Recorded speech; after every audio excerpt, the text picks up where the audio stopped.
Yo quiero agradecer al doctor Aldaco la presentación y sin duda la invitación, lo mismo a la sociedad, por permitirme participar con ustedes, presentar este tema y regresar a esta ciudad que hacía mucho tiempo no visitaba.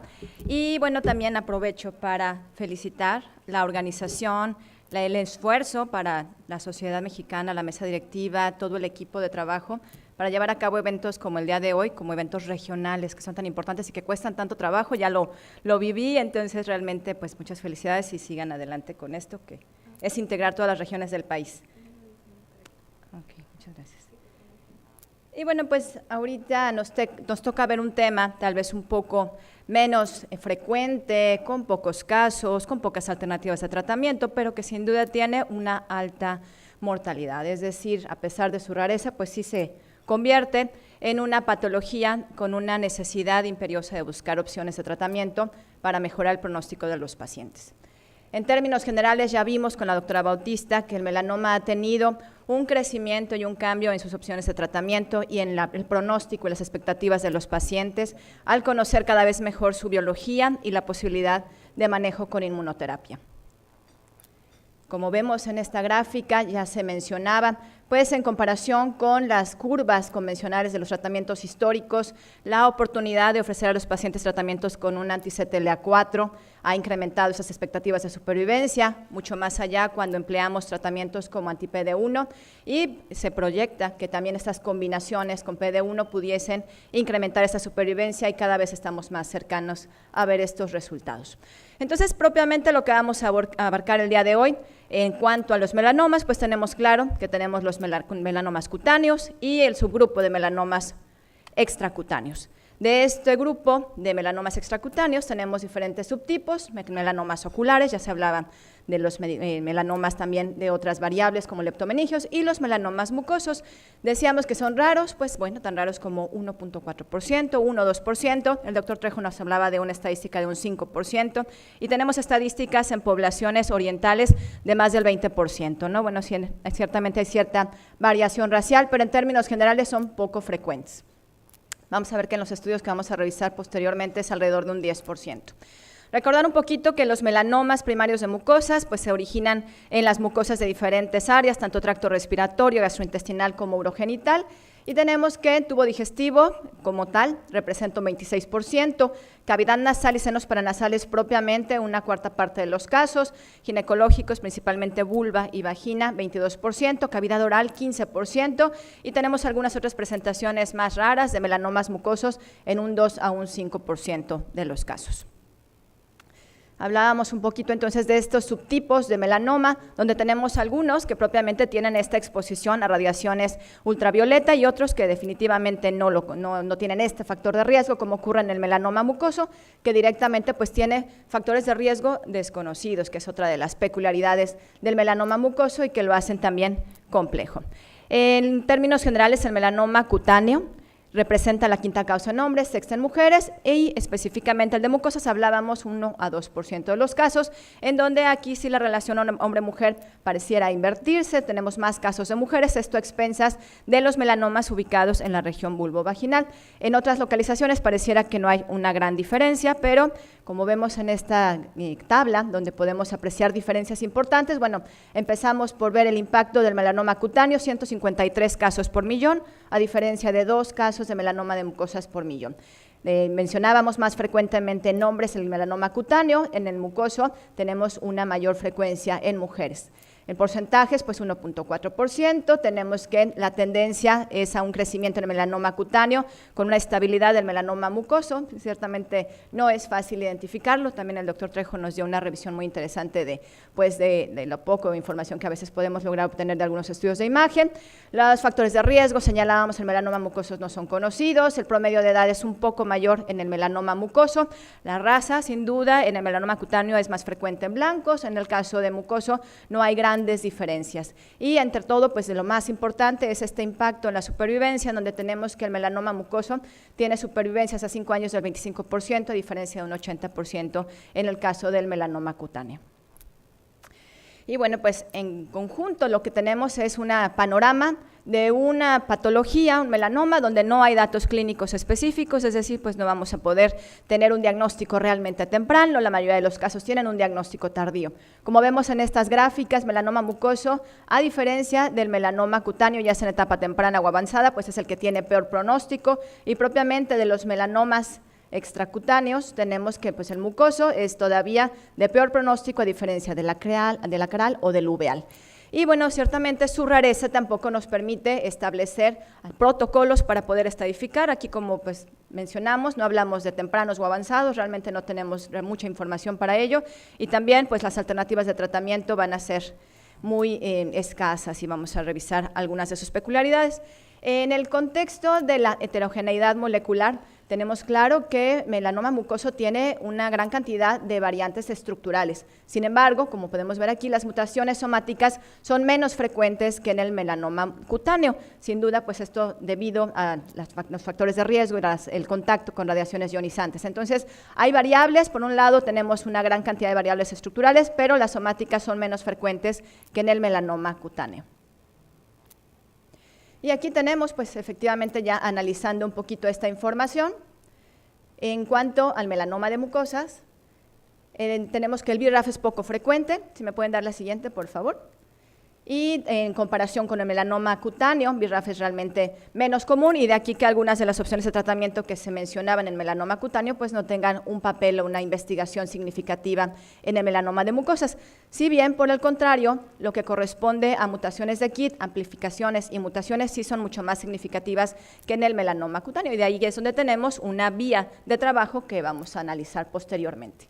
Señalar también que dependiendo de la localización podemos tener en el melanoma mucoso en general algunas zonas específicas, como son las alteraciones en localización vulvovaginal, que tienen una mayor expresión de ese KIT, y de ahí que tengamos ciertos mayores resultados con inhibidores de KIT. Bueno, específicamente hablábamos KIT, NRAS y BRAF pueden estar mutados, mayormente KIT específicamente en el cromosoma 4, exones 9, 11, 13, 17 y 18, NRAS y BRAF decíamos menos frecuentemente. En lo que respecta al tratamiento, pues bueno, la base del tratamiento, de alguna manera, en etapas iniciales sería un tratamiento quirúrgico, pero bueno, los cirujanos lo saben, es difícil obtener márgenes negativos en este tipo de patología, y eso cuando se logra tener acceso a la lesión propiamente. En lo que corresponde a radioterapia, pues se considera que puede incrementar este control local. Sin embargo, la poca información no permite establecer parámetros específicos para demostrar un gran beneficio con la radioterapia. Sin embargo, bueno, nuevamente el control local es útil. En lo que respecta a etapas tempranas, la quimioterapia adyuvante en estudios pequeñitos, realmente de 3 brazos, comparando quimioterapia contra interferón, contra observación. Mencionaba el doctor Díaz, pues interferón casi lo mismo que observación, y ciertamente pues quimioterapia va a ser mejor que cualquiera de estos dos, pero bueno, no hay resultados maduros y es un estudio pequeño. Señalábamos los inhibidores de KIT también, que vamos a señalar en aquellos casos donde existe alguna mutación o amplificación, la siguiente, y bueno, sin duda la inmunoterapia es prometedora y es justamente de lo que nos vamos a extender posteriormente. Rápidamente mencionarles este estudio de tratamiento adyuvante. Ustedes pueden ver cómo pues, bueno, la quimioterapia de forma adyuvante se ha evaluado en este pequeño estudio, pues ser superior tanto en supervivencia libre de progresión como en supervivencia libre de recaída en comparación con interferón y observación. Y aquí, bueno, en términos generales, diferentes alternativas de tratamiento para el melanoma de mucosas, ya sea quimioterapia con agentes alquilantes en monodroga, en combinación, agentes citotóxicos no alquilantes, inmunoterapia, bioterapia, terapias blanco, tienen en promedio un 13.5% de respuestas globales, pero bueno, ciertamente no es igual la inmunoterapia a una quimioterapia, como vamos a ver también a continuación. La siguiente, por favor. La siguiente, entonces, le decíamos, las mutaciones de KIT son muy relevantes, tenemos un porcentaje de entre un 5 o un 25%, y específicamente mencionábamos que la región vulvovaginal, estas mutaciones son las más importantes, 25%, a diferencia del melanoma sinonasal, que es en un 5%. La mutación de BRAF, 10%, y las mutaciones con NRAS de un 10 a un 15%. La siguiente. Hablando entonces un poquito en relación al tema de los inhibidores de KIT, bueno, sabemos muy bien, varias moléculas, imatinib, sunitinib, nilotinib o dasatinib, tienen participación en esta inhibición de KIT. Existe experiencia limitada, pero algunos casos anecdóticos prácticamente que han demostrado beneficio con imatinib o con sunitinib. No tenemos información de grandes estudios, la siguiente, pero tenemos aquí algunos autores que han presentado estudios donde imatinib a las dosis convencionales puede lograr porcentajes de respuesta entre un 15 y un 23%. Lo que sí identificamos es que los pacientes que tienen respuesta son específicamente los pacientes con mutaciones en el exón 11 y 13 que mencionábamos, con mutaciones de KIT en estas zonas. La siguiente, por favor. Y de aquí que son las poblaciones blanco donde se podría identificar un beneficio con esas terapias. Algunos otros inhibidores de KIT, como dasatinib, pues nuevamente también muestran beneficio, mayormente en lo que respecta a enfermedad estable, pero bueno, con algunos beneficios también en respuestas parciales en estos pacientes con mutaciones del exón 11 y 13 de esta población de melanoma de mucosas. La siguiente. Y aquí vemos también pues, una revisión, lo que vemos realmente son 1 o 2 casos en su mayoría, el mayor pues algunos, una experiencia con imatinib de 10 casos, y todos ellos nuevamente especificar que pues bueno, la mutación tiene que evaluarse para tener realmente la respuesta más favorablemente pues en estas zonas de mutación de los exones 11 y otros que estamos mencionando, 11 y 13, entre otros. Y bueno, pues hablando de los estudios más importantes, un estudio grande actualmente que una recopilación de estudios es este que les mostramos aquí, es un reporte de pacientes con melanoma que fueron tratados con nivolumab, con ipilimumab o con la combinación de ambos, y de esto se hizo un análisis del grupo, de todos aquellos que tenían melanoma de mucosas, para obtener una población de la cual se pudieran sacar conclusiones, y tenemos conclusiones interesantes. Este estudio recapitula la información de 6 estudios con nivolumab y ipilimumab, decíamos, ya sea en combinación o cada uno en monoterapia. La siguiente, por favor. Y de bueno, de un total de 1,417 pacientes con melanoma avanzado en etapa 3 o 4, la siguiente pudimos obtener información de 157 pacientes con melanoma de mucosas, más o menos un 10% de los casos. La siguiente.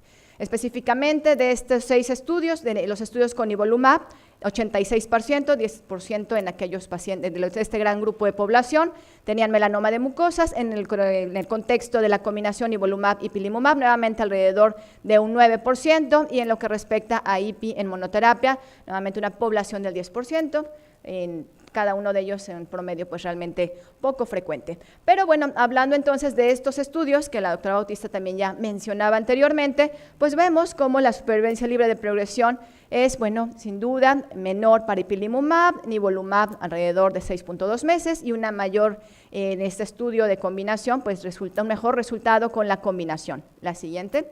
Esto lo podemos ver en las gráficas, cómo pues la combinación tiene resultados superiores en supervivencia libre de progresión en melanoma cutáneo. En lo que respecta a melanoma de mucosas, pues nuevamente aquí observamos resultados con ipilimumab menores, 2.7, nivolumab 3 y nivo-ipi la combinación mayor. Aquí pues bueno, además de ver que la combinación es superior, lo que sí podemos identificar también es que melanoma de mucosas tiene resultados inferiores a los resultados en supervivencia que nos otorgan el melanoma cutáneo, como ya mencionábamos anteriormente. La siguiente, por favor. En este análisis de subgrupos, pues vemos que también nuevamente la combinación en azul de nivo y ipilimumab, tanto independientemente de la edad, del sexo, del estado funcional, las metástasis o los niveles de DHL, pues favorecen la combinación en comparación aquí específicamente con nivolumab en monoterapia. La siguiente, por favor, en lo que respecta a supervivencia libre de progresión. En el análisis de respuestas objetivas, nuevamente hacemos un análisis primero, melanoma cutáneo con ipilimumab 21% de respuestas, 40% con nivo, hasta un 60% en la combinación. Y tenemos, la siguiente, en melanoma de mucosas, pues bueno, este tipo de secuencia, y nuevamente, pues prácticamente siendo la mitad, ¿verdad?, duplica las respuestas en melanoma cutáneo, 8.3 para ipilimumab en melanoma de mucosas, 23, y la combinación 37.1%. O sea, nuevamente aquí vemos un menor resultado con melanoma de mucosas y un mejor resultado independientemente con la combinación.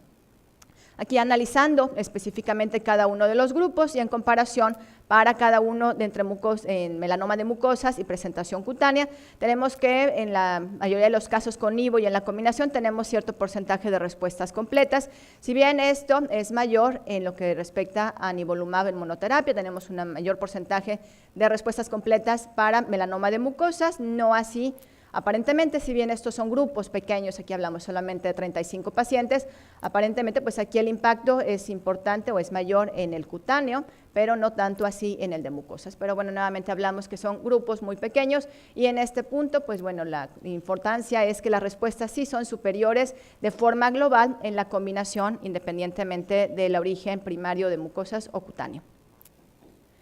Analizando nuevamente estos subgrupos en cuanto a respuestas, de manera similar como mencionábamos en supervivencia libre de progresión, pues vemos que tanto para edad, sexo, estado funcional, la presencia de metástasis y los niveles de DHL, la combinación pues muestra resultados superiores a nivolumab en monoterapia.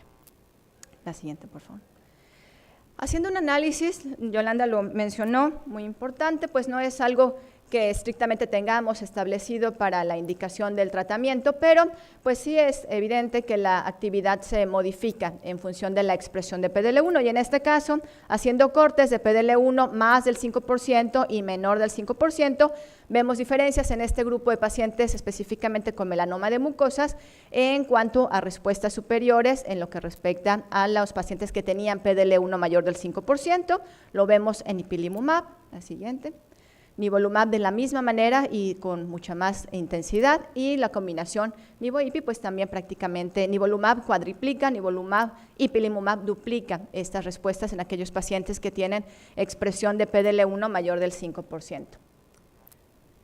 Y en lo que respecta a supervivencia libre de progresión, pues vemos nuevamente esta tendencia, donde aquí nos menciona el artículo, menos del 5%, prácticamente a todos los grupos anda en una supervivencia libre de progresión entre 2 y 2.8 meses, pero en los grupos de más de 5% de expresión de PDL1, vemos que la combinación no se ha alcanzado la supervivencia libre, la mediana de supervivencia libre de progresión, y tenemos que nivolumab, pues bueno, también nuevamente quintuplica este tiempo de supervivencia libre de progresión en aquellos pacientes que tienen expresión superior al 5% de PDL1.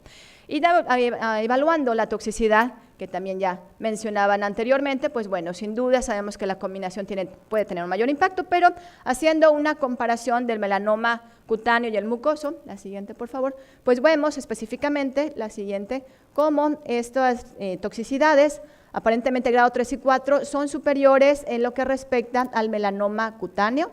A diferencia del melanoma mucoso, pareciera que el mucoso tiene un menor porcentaje de toxicidad grado 3 y 4 en lo que respecta a este grupo de combinación y en términos generales los efectos secundarios son similares en ambos grupos, tanto fatiga, diarrea, rash, prurito, similar a lo que se ha expresado anteriormente en melanomas cutáneos.